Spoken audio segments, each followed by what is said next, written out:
very young age, I had a direct relationship with what I'll refer to as God. I have a hard time wrapping my head around how someone who's an atheist or someone who is agnostic, who believes that there was just a big bang and then this is it and it all means nothing. What kind of meaning does their life have? If you have a nihilistic society, that's characteristic of a society's collapse. We live in a society that values the material world, the 3D, and is unable to see the behind the curtain of what actually governs the 3D.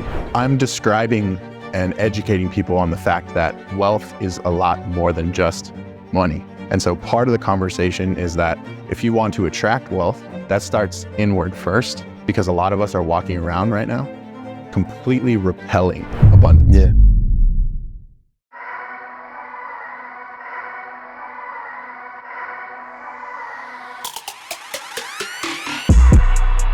What's up, y'all? Welcome to another episode of the On the Pursuit podcast. Today we're in San Diego.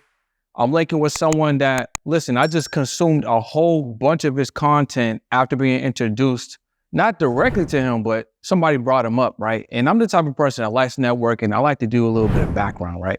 So I jumped on his Instagram. That led me to his YouTube. And I'm going to tell y'all, I went down like a rabbit hole of just hours of content, you know what I'm saying? And some videos I watched 2 or 3 times, you know what I'm saying? So this individual is going to teach you a lot about what's really going on, and we're going to have an amazing conversation. I got some questions for him, and I'm just excited, man. J-Griff, welcome to the podcast. Appreciate you, bro. Yeah, man. I'm excited to meet you, bro. Excited to meet you too, my man. This is good, man. So I think one of the things that just drew me to your content, I think originally was just, you talk from like a spiritual aspect. You know what I mean?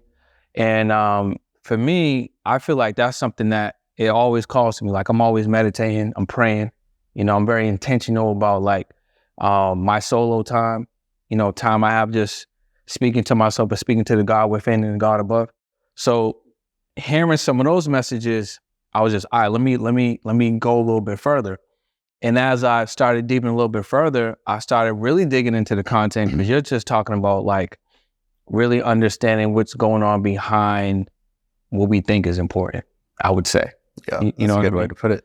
And then there was, you know, and I'll have you talk about a little bit, but there was like your name and how there's a representation of your name, and then how your name might actually be.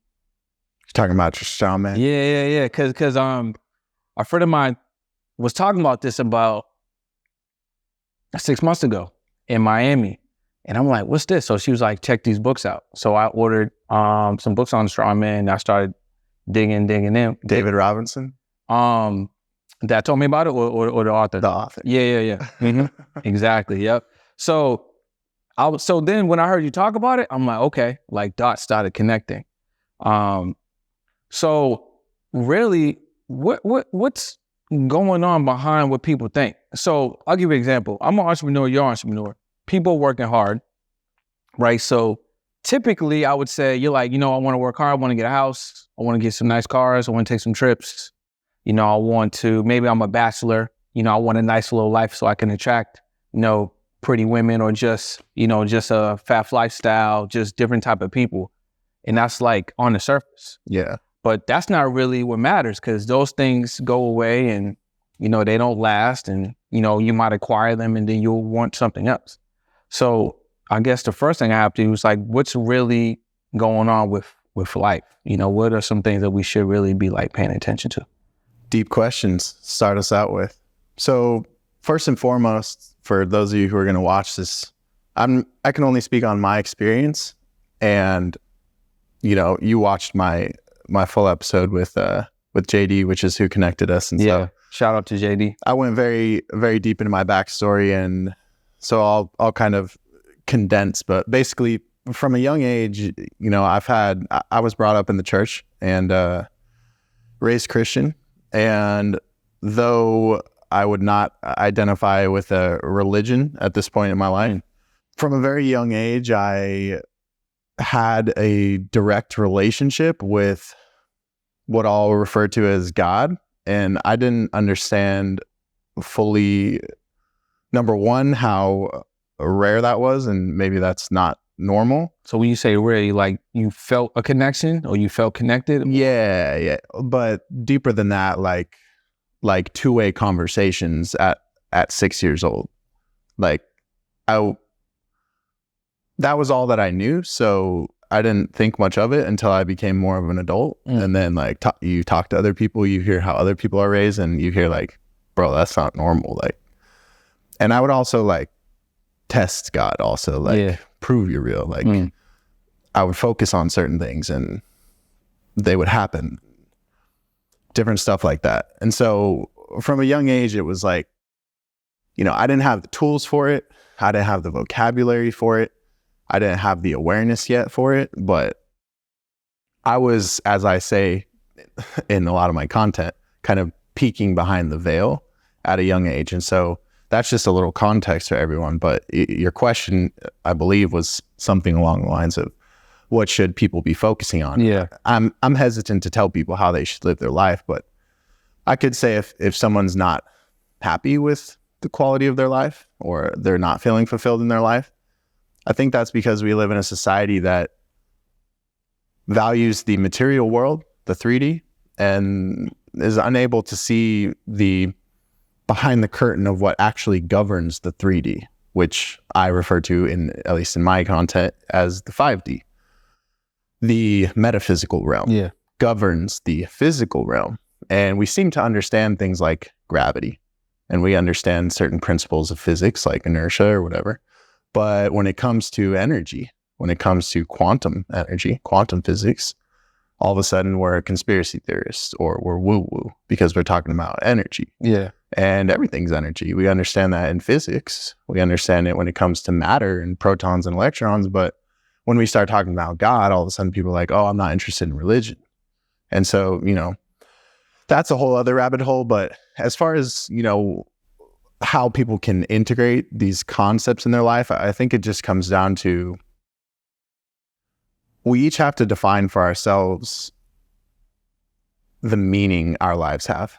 And for me, I have a hard time wrapping my head around how someone who's an atheist or someone who is agnostic, who believes that there was just a big bang and then this is it, and then it all means nothing.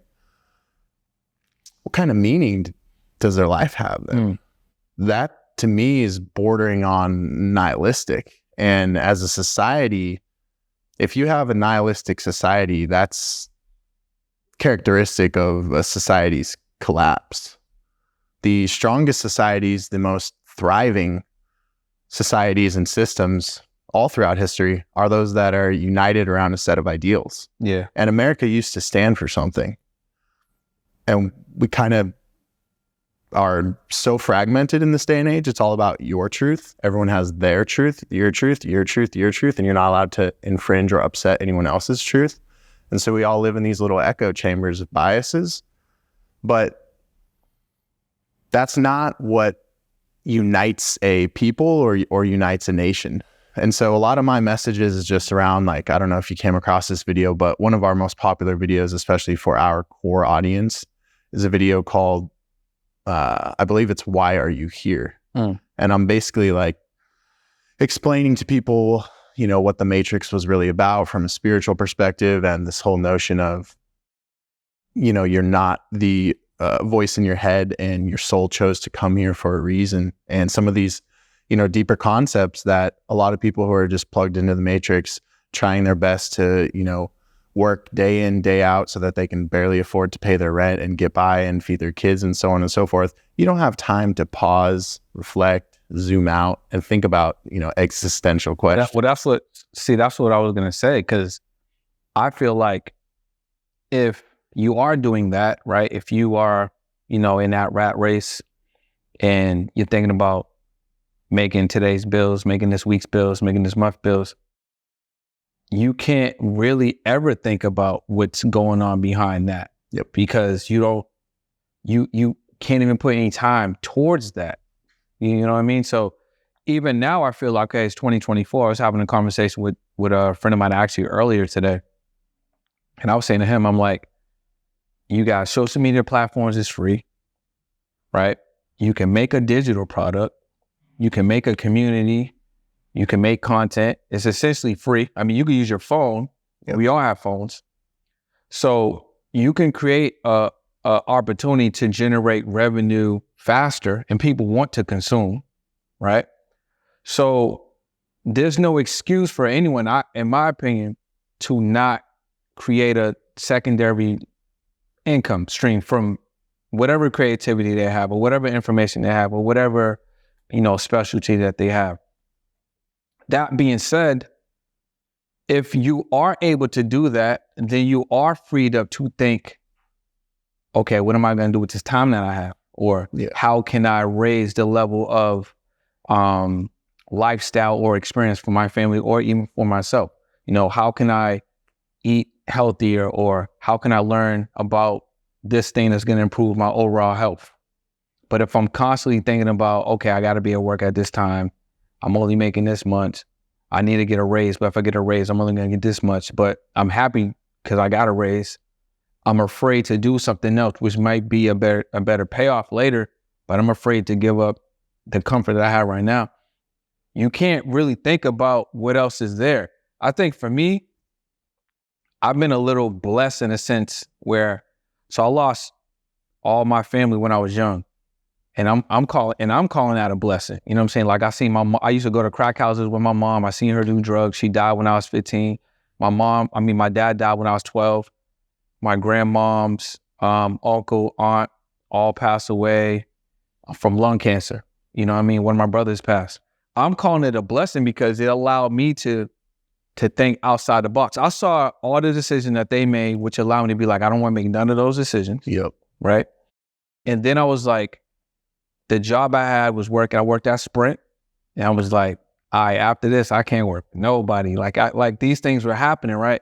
So I've always been someone that would figure out how I could sustain myself and create a life. But that also allowed me to do other things. Like, it allowed me to think. It allowed me to read more. It allowed me to travel. Even if at the time when I started my entrepreneurship journey, I was making, let's say, what I would have made at Sprint, but I was doing it on my hours, on my time. So I had time to think and create and ponder and stuff like that. So going back to earlier, we were just talking about like that, like the spiritual world, that's what really, connected me, right? So I know there's people out there that know that there's other things going on, and maybe they just don't feel like they have the time to even get into it because of finances and distractions. Yeah. So how would you say someone can start working on separating the ideal of time and money? Because I think that's probably one of the biggest exceptions. Like, I got to put in these 8 hours to get this money. But when I hear it, I'm like, you have to relearn. Like, I seen a post yesterday, and this girl was talking about how much she makes as a waitress. And I forget what state it was, but she was like, $2 an hour. I live on the taxes. They taxed the $2 an hour. So somebody in the comments was like, oh, you basically working free. Like, you working for free, 100%. And like, the company, like the restaurant's not even paying you at all. You getting paid by the customers. And if the customers feel like they don't want to tip, you ain't getting no money. So at the end of her breaking out what she would make in a day, she ended up making like $124. And nothing against that, but I was thinking in my mind, I'm like, wow, you put in 8 hours, you made $124. Like, what if you help somebody with, let's say, a digital product that solved a problem that you charged $27 for, and you sold, 100 of those or something like that, So how does one start beginning with just separating time and money, you would say? Because I think that's one of the biggest deceptions. I'm going to give an annoying answer, but it's the truth. Before you can get into the practical answer of that, the logical answer of that, you have to start with why they don't value themselves more. Yeah, that's heavy. Because like, I'm a get to the root type guy, So like, if we're talking about something with my health, I'm not interested in taking a pill for it. I want to know why did it happen in the first place and get to the root. Yeah.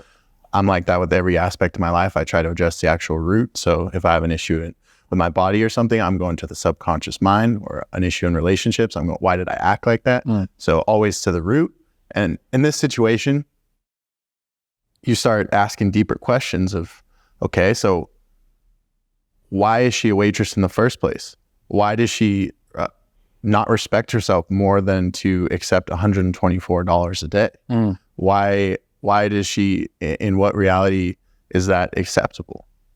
And then you start to go into childhood trauma. You start to go into self-worth. You start to go into, is she self-deprecating? Does she hate herself? Like what is she holding on to from the past? And so, and I guess this comes full circle to the 3D versus 5D, right? On the surface, it's like, you just want to shake them and be like, wake up, stop trading your time for money. It's not that simple. And this is the nature of, the work that I've done for a long time, is like, okay, cool. Someone hires me because they want to build a business. Someone hires me because they want to learn how to generate, financial freedom or cash flow or exit the matrix or whatever it may be.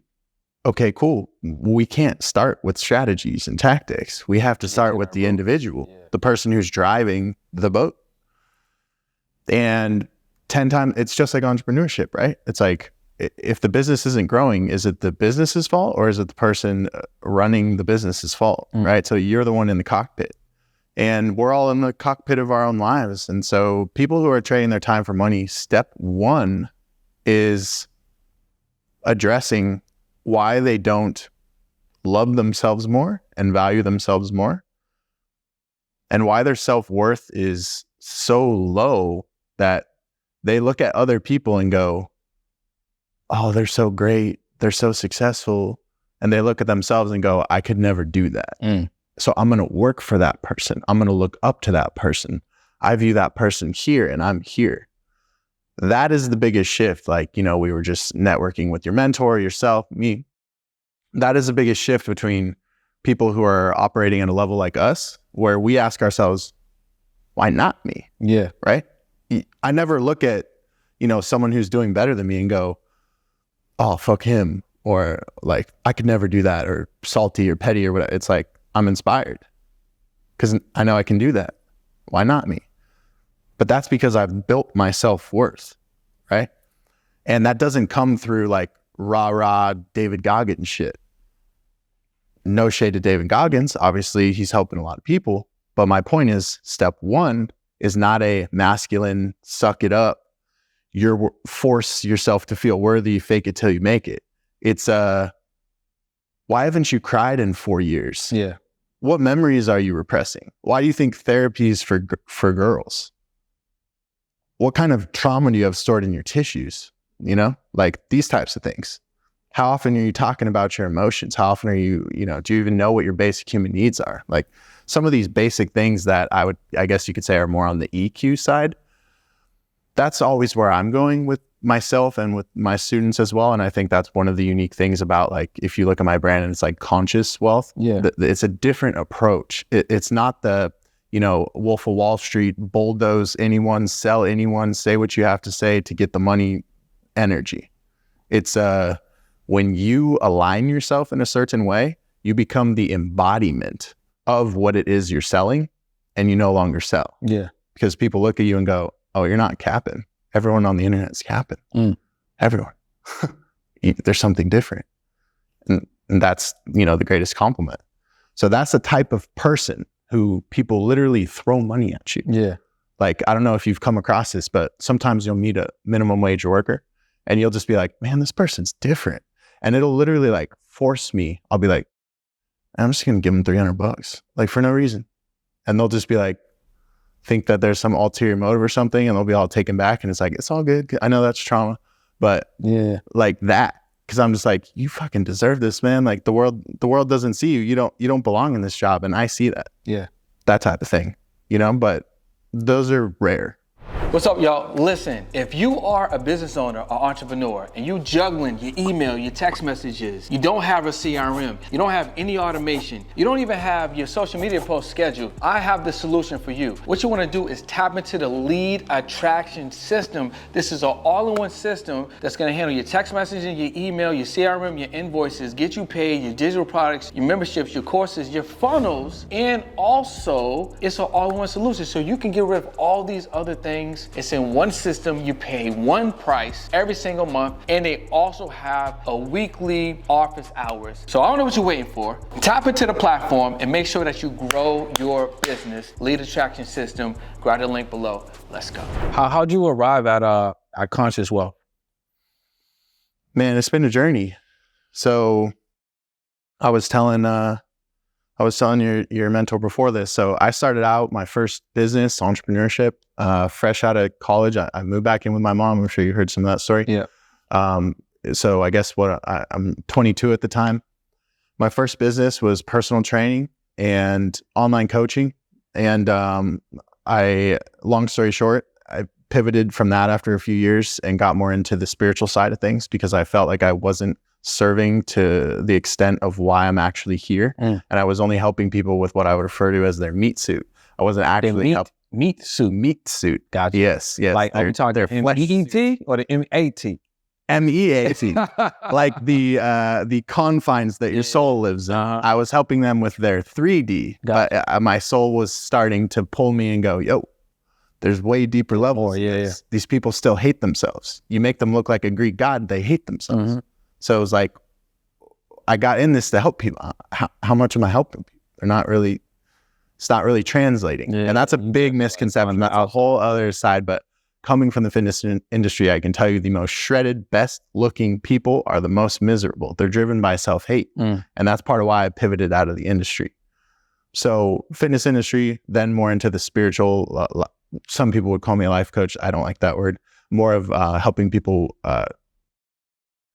navigate their healing journey, their spiritual awakening, going through, inner child work, shadow work, getting to know their basic human needs, starting to meditate and starting to become comfortable with their own emotions and let these things go, and et cetera, et cetera. So that was my second business.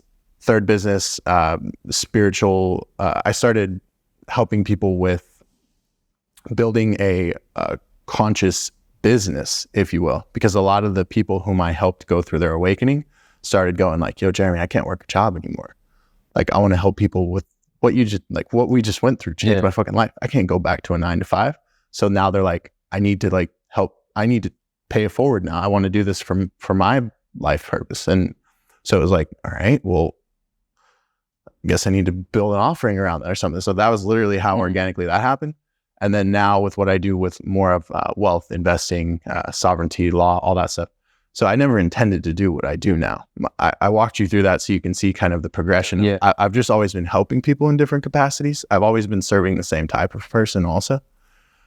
But the conscious wealth really came through because of my unique background, where you look at the space that I'm in, you have a lot of these Discord groups where, they're giving stock call outs or options call outs or, oh, this altcoin or this crypto play or this NFT or whatever.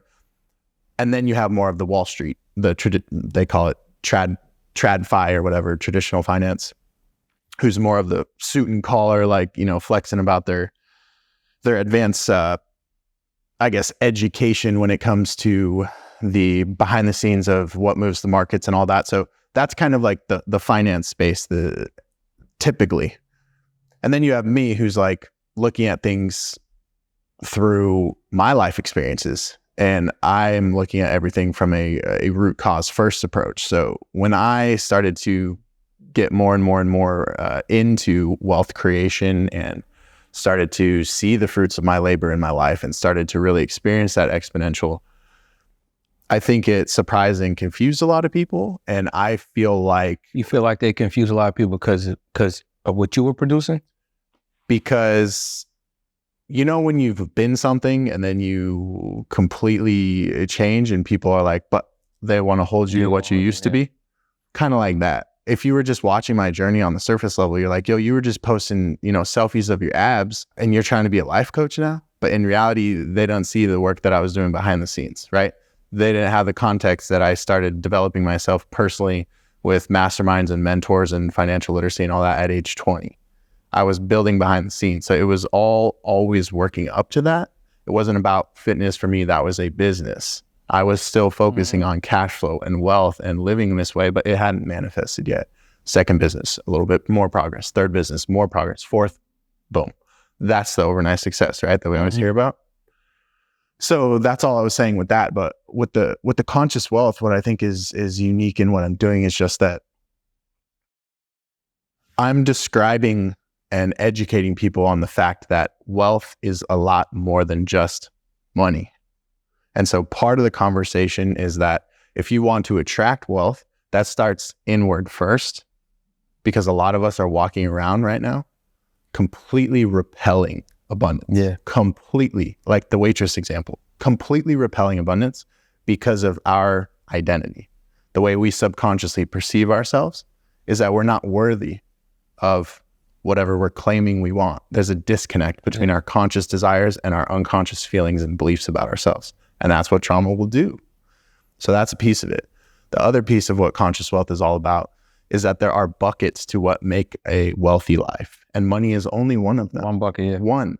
How many stories have we heard of, the J. Cole, the Mike Posner, people that, came to the top just to be like, yo, it's not what you think. Mike Posner didn't he walk across the country? Yeah, man. That was crazy. You just see these people reach the pinnacle, and then they either do crazy fucking shit, get all satanic shit, and all about that being in Hollywood, but they either start painting their fucking nails black and doing weird shit and going to weird parties, or they do something radical, shave their hair, start running cross country, whatever. Be like, you got J. Cole who doesn't fix his teeth, wears the kind of nappy braids and all that. Like he doesn't give a shit, does he? He's like, I moved back to, I think, Charlotte, whatever, with his mom. And he's like, and a lot of his music and that stuff like that always inspired me. I'm like, yo, this is what I was always aiming for. And you have these people, Mac Miller dies. I mean, you have these people who, reach that multiple 8, multiple 9 figure level, and they're like, it ain't it.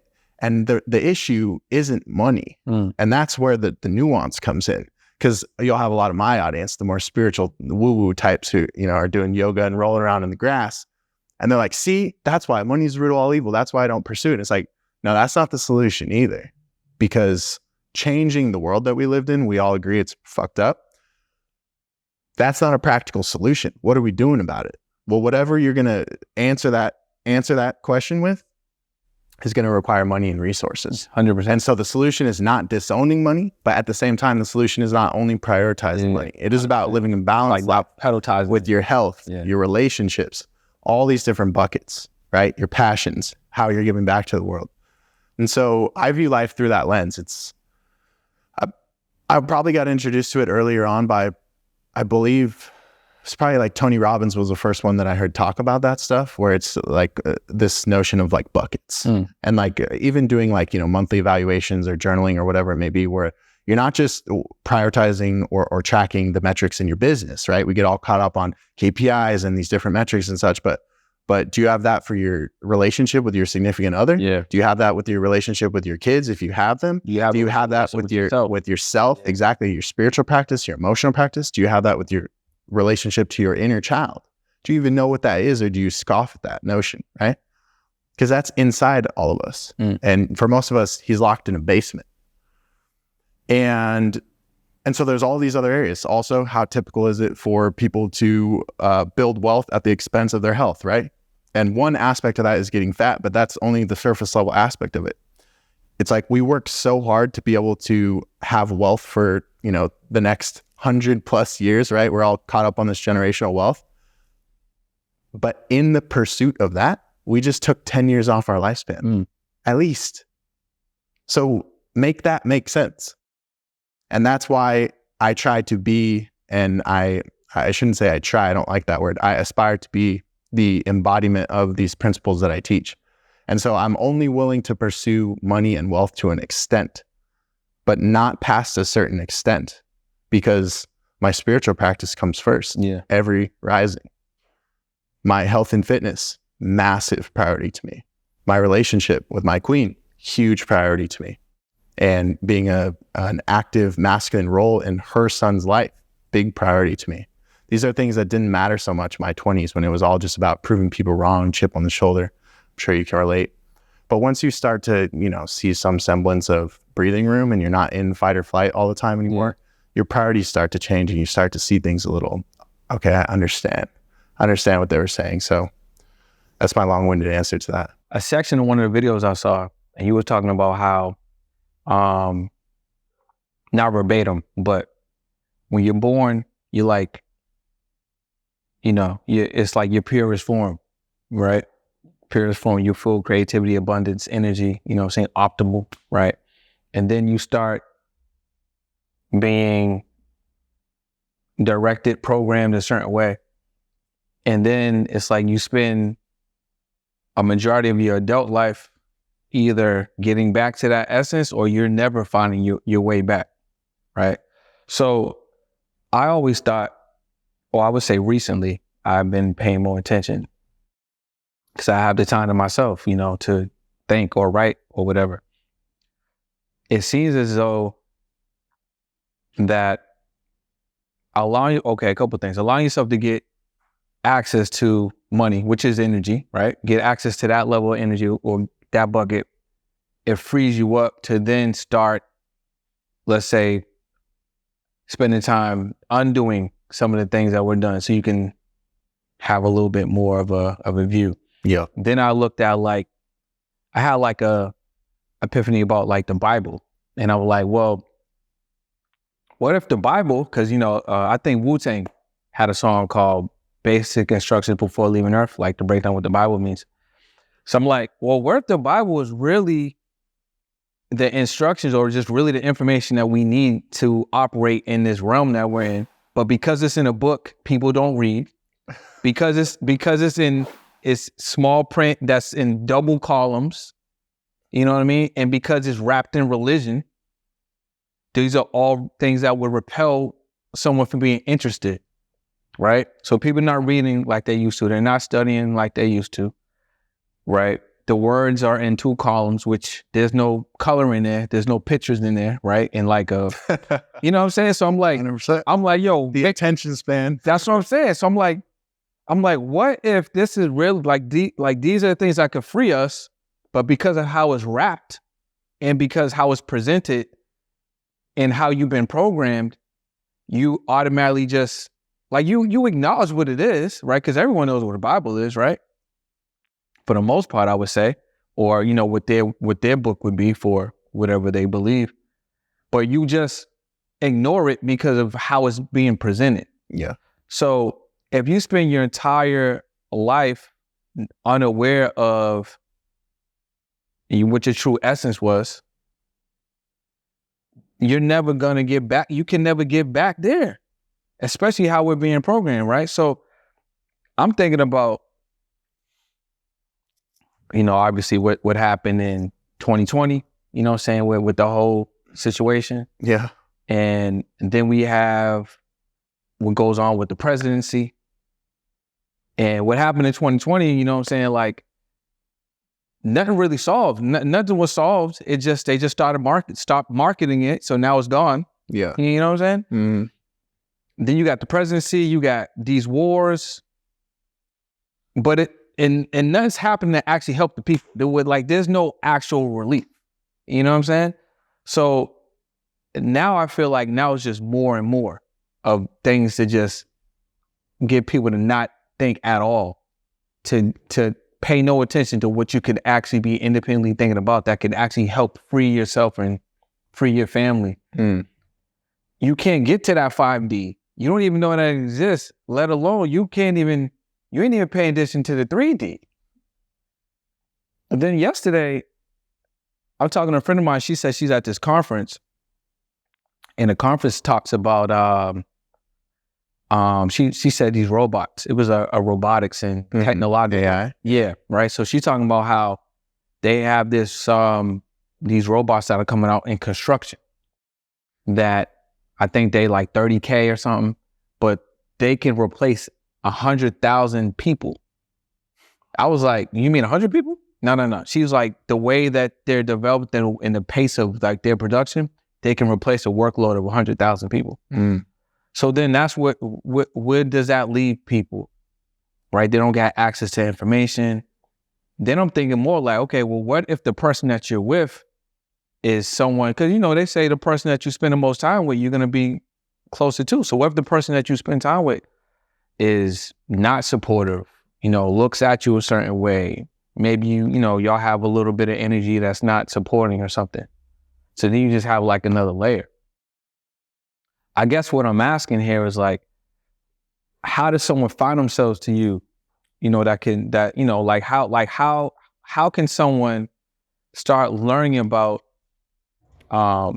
different levels, you know, of, oh, I think there is more, you know, like who can drive me there? Like I happen to be introduced to a lot of things that you talked about just because I network a lot. And then shot a podcast with a mutual friend of ours, JD. And then he's like, yo, you got me, Griff. I check you out. And then I'm freeing myself up from having to worry about a financial commitment. You know what I'm saying? Mm-hmm. So now I'm like, yeah, and this makes sense. I'm like, okay, I need to learn more. You know what I mean? 100%. So how do you start to take that first step? Like for you, like you were seeing these things early, like you knew that you had that connection, you were talking to God, or you knew things were different. So you had something within you, which is your purpose. Yeah. But how can someone else maybe watching this podcast, listen to the podcast, like, yo, I don't even know what they're talking about, but how can I start to reprogram myself or just start to free myself? Yeah. So once again, I'm going to give a very annoying answer, but I have a dedication to the truth because I believe that love is greatly misunderstood. And I would define love as synonymous with truth, which isn't the same thing as saying love is something that always feels good and is comforting. I'm a firm believer that all of this is already written, meaning down to us having a podcast. No, I do connecting. I do believe that there are elements of free will, and I think that that is balanced in the grand scheme of things. Yeah. I'm not saying that, for example, if you tried to reach for this water bottle and it wasn't destined for you to reach for the water bottle, your hand wouldn't move. Obviously not. But what I am saying is more on a macro scale. Like winners win, is what I'm saying. Yeah. And sometimes the internet can be frustrating because people get caught up on trying to cater advice to people who aren't going to walk in their shoes anyway. Yeah. From my perspective, no matter where you were born, no matter what happened to you in your upbringing, no matter what adversity was put in front of you, you were going to be here today doing what you're doing right now. And more so than that, no matter what happens to you right now, the rest of this year, next year, no matter what happens in the economy, whatever it may be, 10 years from now, nothing can stop what you are going to become. Now, the caveat is if I'm making an assumption after, through meeting you and such, if you have sufficiently created that intention strongly enough. And so for myself, it's like tactics don't matter, the strategies don't matter, what happens in the economy doesn't matter, random catastrophe doesn't matter. You can't stop what was written. And that's very much so back to the meaning we create in our lives. Some people would hear that and be like, this guy's narcissistic, he's an egomaniac. That's fine. We create our reality. All I know is mine's working out pretty well with this set of beliefs. I would say to you too, why are those words negative though? Why is, I need to be humble, or don't be cocky, or, he is narcissistic. Why are those words perceived as negative? People who are like truly self-confident in their knowing is what I would call it. Like in your body, you know it. You don't need to it's not a flex, it's not an act. It's just, you just say what it is. That's threatening. It's threatening to people who aren't like that because it's a mirror. It's a mirror to one's insecurities. And so when we look at a Kobe, it reminds us that we're not working as hard as we think we are we?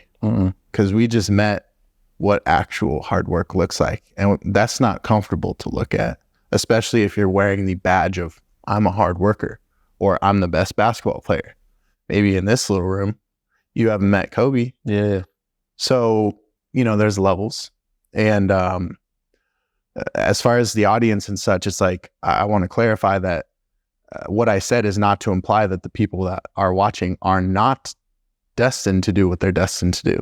My point is more so that those of you who are watching this will already know what to do, and the path will already unfold. It will reveal itself. Yeah. So like, I don't need to necessarily go out of my way to like shake you or scream at you or try to force or try to like alter your path. I don't believe that I can actually alter people's path. I believe that when the student is ready, the teacher appears. Yeah. And that's often something that I get reflected back to me. It's like people will tell me like, I never told you this, but like a month before you came into my radar and I saw the video that brought me into this community, like I almost killed myself. And I was at a rock bottom moment, and I prayed out to God to just give me a sign, and that if he gave me that sign, I would go all in on that sign. And that's what got me in this group. And within over this period of 12 months, like my life has completely changed and transformed it. And they're like crying to me of like, you have no idea how much, you've changed my life. And my response is always the same. It's like, shout out to you. You did this. You manifested me. I'm just like an actor in your movie. Yeah. But I'm like a backup. You're the primary. You know who said that on a high level? Did you see, comedically, did you see Dave I love Dave Chappelle. So his newest, I saw it. So the newest, he talks about being in a movie, like when he had yeah. He kind of makes that correlation, like he was in someone's, and then and I feel like that's the type of shit goes over a lot of heads. Yeah. He was talking some esoteric facts. Right? We're like, I'm in yours, you're in mine right now. Yeah, you know what I mean. Like, and that's what's crazy when you start to get into frames and energy and beliefs. Is like further than that. Like I have mine, you have yours, but also in this room right now, whoever is stronger will influence the others also. So that's where it's like, it's very important, the frames that you carry in life and the way in which you perceive yourself. Like, for example, because of my experiences from age 6 on, you could not convince me that God isn't real. Like, it doesn't matter your level of conviction. It doesn't matter what you show me. It doesn't matter. You could pull up, peer-reviewed studies and try to use science argument, or you could try to show me this book, or you could try to tell me these experiences. It doesn't matter, because it's experientially in my knowing. That's that. And to me, that's the goal of a lot of this spiritual work, and even deeper than that, just like some of the questions you're asking me about mindset and shifting your life and stuff, is like, you have to experientially become whatever it is you're seeking.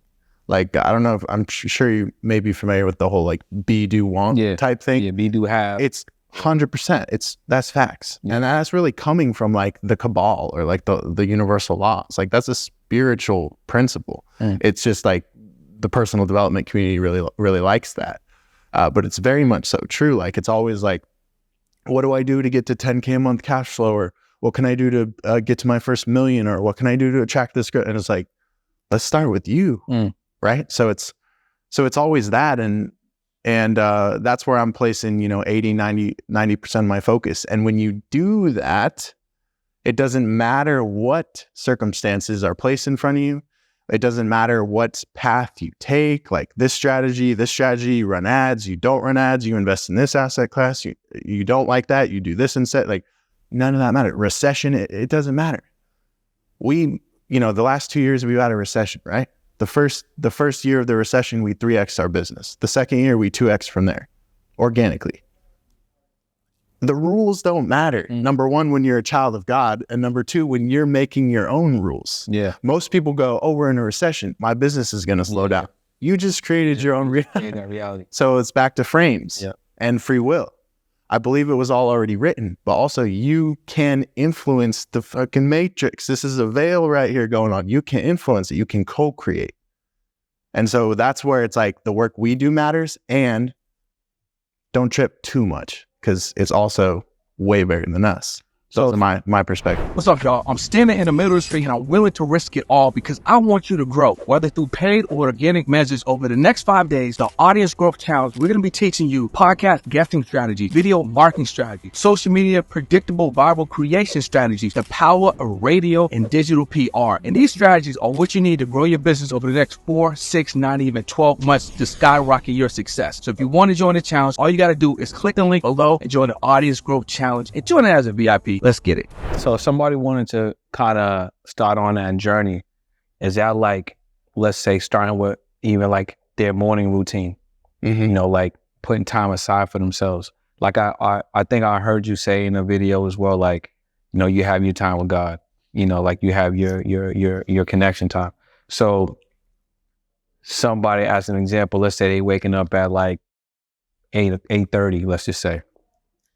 So potentially carving out like an hour prior and then dedicating an hour to a couple things intentional, maybe 20-minute movement, some journaling, some reading, meditation, you know, maybe a moment or two to just be like starting there. Yeah. Could start creating some of this energy, start creating some of this momentum. So step one, to me, we've all heard, especially in our space, when you start to network, develop, you know, personal development, books, etc. Step one is often we hear about, you know, the words that we're using and the things that we're thinking. You mentioned a morning routine. What is the word morning? Yeah. Right? Yep. So that's piece one, not to be petty, but where's this? I figured it was a teachable moment. Yes, 100%. When you start to get into something called etymology, which is the most popular video I've ever done on YouTube, it's above 300,000 views right now. I went into that's the study of words? Etymology. Yeah. Yes, the study of the origin of words. Study of the origin of words. And there's a dope free app for anyone who's interested in that. It's called, it's like ETYM online. So like Etym online. And it's a free app and you can type in any word and it'll tell you, you know, where it comes from and what it actually means. Government means mind control. Morning. Joints be so sneaky, bro. Right in front of you too, bro. Yeah. The masterclass that I did on that for my students. Yeah, that's it's crazy. Because one of the rules of the dark side, right, the inverse of God, they gotta show themselves, is that they have to, because it creates bad karma. They have to at least play within the confines of the rules in this, we'll say. And that's so crazy to think about that. So, which then show you there's a higher level, 100%. Because even on the negative aspect of it, they still have to play within a set of rules. If you acknowledge Satan, you have to acknowledge God. Yeah. And I mean, you know, you live in Hollywood. Look, Chappelle, Cat Williams. Yeah. I mean, so if you acknowledge that, why are they doing rituals? Yeah. Must be something to it. Yeah. You can use that in a different way. Yeah. In a way that doesn't come with side effects. That's like taking pharmaceuticals. Yeah. And then you could take something that's grown from the earth, right? So to your actual, well, let me finish on the etymology thing. So mourning, right? Sadness, grief. Why would you want to start every day and say, good morning? Yeah. Why would you want to say, it's the morning or my morning routine? Are you sad? Are you grieving? That's how they want us, isn't it? It's in our food. It's in our air. It's in our water. It's in our media. So step one is shift the words, because words carry vibration.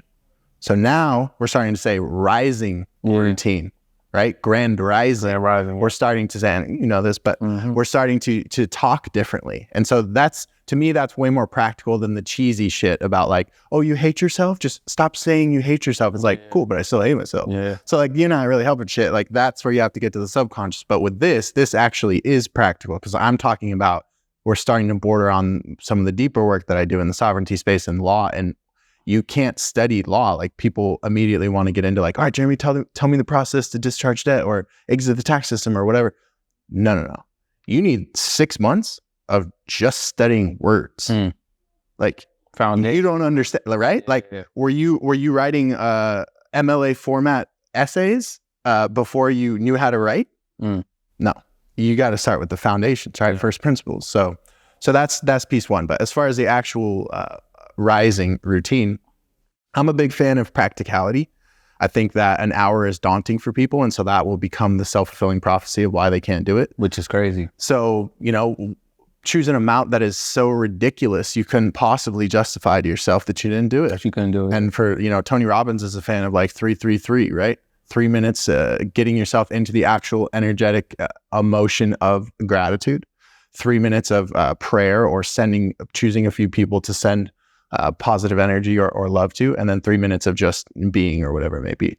I'm not telling you guys that. I'm just explaining a framework, because obviously when you're working at that scale, you have to get really good at practical recommendations. So, but for me, it's, someone starting with 10 minutes of meditation, and most people's common issue is, all right, Jeremy, I close my eyes and put on some eye mask or sounds, vibrations in my ears, and my mind won't stop thinking. So they try it for a day or two and they're like, it won't stop thinking, this sucks, and then they quit, right? Yeah. So a very important aspect of this that is often overlooked, because we often learn from the like Eastern mysticism stuff where they're pretty hardcore. Most people, we don't have that temperament in America, right? People have the attention span of a fucking goldfish. Trying to move. So like they're not going to be able to do this hardcore thing. So what I like in terms of practicality is state change is very important. It's a very important piece of getting your brain out of beta brainwave state and dropping down into alpha, which is what we refer to as flow state. But then also one level deeper is theta. Yeah. And that is a true meditative state where you are able to actually directly interface with your unconscious mind. So when we talk about healing work and shit, talk therapy, for example, is only going to do so much. Journaling in the middle of your day is only going to do so much. That's beneficial because it increases conscious awareness, but it's not beneficial in terms of healing shit you've actually gone through, because the thing is lodged in the vault in the fucking basement of your subconscious mind, and it's not even going to come up. Your conscious mind won't even let you be aware of it until you access your subconscious mind. This is what hypnotists do. This is what regression therapists do. This is what like EMDR does, EFT, all these different trauma modalities and such. But specific to meditation, something as simple as, 2 to 3 minutes of like Wim Hof breath work. Yeah. Wim Hof. That's an instant physiological state change, right? You're hyper oxygenating your body, and then a breath hold. And you should, if you're healthy, be able to hold that breath anywhere from 90 seconds and beyond. And that's something, if you're not able to do, you can work up to. But that breath hold is important because that's going to promote parasympathetic activity and downregulate you. After you take that exhale, after the breath hold, you should notice that your body is feeling extremely light. You're not going to have the same relationship to tension in your body.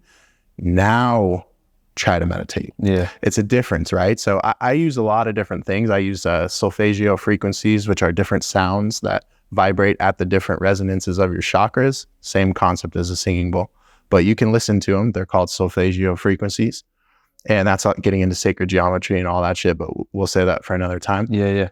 I combine that with, a nice eye mask, some red light, you stop the joint. Yeah. And then some breath work. So the idea is, there you go. So the idea, next time you guys see me, I might look like that. My hair doesn't stop playing around. Yeah. I'm a fan of stacking, right? Stack the modalities. Yeah. And so anything you can do to get you in that state change now when you're dropping in, I feel kind of fucking good. So now instead of your mind's like berating you and you're like, this is fucking stupid, it's been long enough, how long is it? I'm thinking about what am I going to eat for lunch, all the shit I have to do. Now that got you like pretty relaxed. So now you're sitting there and you're like, all right, I can like sit into this. And now you're able to more like subtly, okay, I feel some tension here. Just more in an observational parasympathetic state. And the reason, if we go into like the neuroscience of it, is because you just downregulated yourself out of beta brainwave state, which is the thinking mind, the anxious mind, the mind that's bound to linear time and space. And you dropped into theta, which is where you're in the field of potentiality, essentially, where there is no time and space, right? In the quantum realm, there's everything everywhere all at once, just like that. I think that movie's title. Yeah. If you've heard of that. Man. So look, I feel like we can keep going, man. I feel like there's just so much stuff that we could touch on.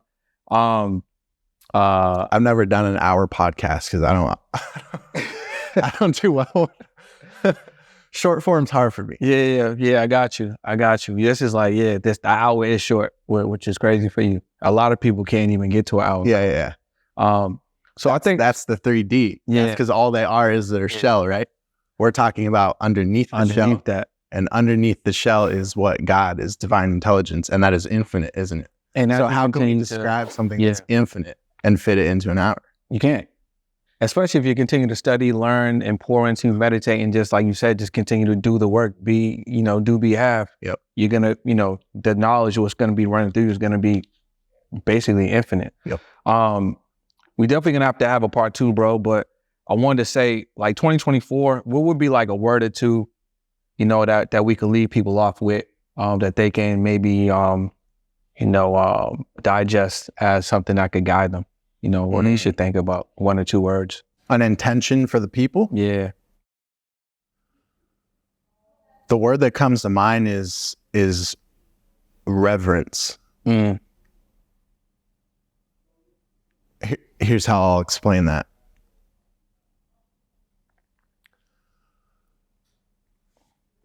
Most people are living their life as if this isn't their one life. And I don't want to get into like incarnation and all that, but as far as you playing this avatar in this game right now, you're only going to get one of those. You might come back as a rock or whatever if you believe in that, but let's just assume that this is your only life. Yeah. You walk down the street right now, you're going to see literal zombies, aren't you? People aren't here. People are not here. To me, to pass up this one life, this one opportunity that we were given here, is a complete disrespect to the Creator. And so, one guiding intention always, but I think it may be a good guiding intention for people in 2024, if this is newer information, is to start to view your entire life, from how you brush your teeth to your rising routine, to the type of partner you are to your significant other, to the type of parent you are, to how you show up when you're in traffic, to the way you act when no one's looking and you're tired and you don't want to do the last few sets on your exercise plan, to whatever it may be. Showing up in every single aspect with reverence. And what that means is an appreciation for the opportunity that you've been given to be here and to play this character in this crazy fucking game called life, because it is a game. And the smartest minds, Elon included, cannot prove that this isn't a simulation. And we'll never know. But if it's a simulation, it's a pretty real one. So the way that I like to live is as if every single thing that I'm doing, whether it's the most minuscule thing that I don't really want to be doing or the most important macro, vision of my life or whatever, how you do anything is how you do everything. Yeah. And so part of that is like this nihilistic attitude that we have as a society, where people are like, fuck it. What does it even matter? What does my life matter? What does how I clean this bathroom right now matter? My boss fucking sucks. Fuck him. I'm not going to try doing this. To how we're driving in traffic, how we relate to other people, all of it. We live our lives as if it doesn't matter, but it does matter. And so that would be my one message on, to lead people off with in 2024 is, if you can start to live with more reverence and understand that there's something greater than yourself, maybe you can get out of your own way and stop living with such a nihilistic, pessimistic attitude. And when you do that, you start to attract different opportunities, right? In no world would I want to come on a podcast with you if you were a pessimistic person. In no world would you have hired your mentor if he was a nihilistic person, would you? Would that inspire you? Do you want to be around that energy? It's pretty simple, right? But I think a lot of people are just like, oh, well, that's not even a realistic or a possibility for me, so I'm just not even going to start. So I think it starts with that. And, the type of people that connected us, they all have that same energy, right? The people that we surround ourselves, they have that same energy. So I think it's, it's a very helpful mindset to actively practice is the how you do anything is how you do everything. And the way that I view that isn't from a rah-rah Goggins type energy. I view it from more of a spiritual sense of like, God has gifted me for whatever reason from a young age with vision to see what others can't, and also has gifted me in the material. So I'm not only gifted in the 3D, but I've been gifted in the 5D. And that is literally priceless. And so the audacity that I would have to not live my life full of devotion to the Creator for blessing me with all this is unfathomable. And I feel like that's a missing perspective in this day and age. Yeah, man. I think that's a good way to leave it off right there. I like that reference, man. So listen, y'all, it's been another episode of the On the Pursuit podcast. I'm Brendan. This is J-Griff. Let them know real quick where they can find you. Yeah, so my main social media channels would be YouTube. You guys can just search the Conscious Wealth podcast and you'll find our podcasts on there.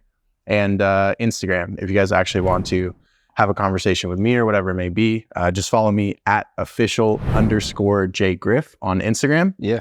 And shoot me a DM and I'll, chat with you guys. All right, y'all. We'll see you on another one, man. Peace This and love, one's been everyone. powerful. Appreciate you, my guy. Appreciate you, bro.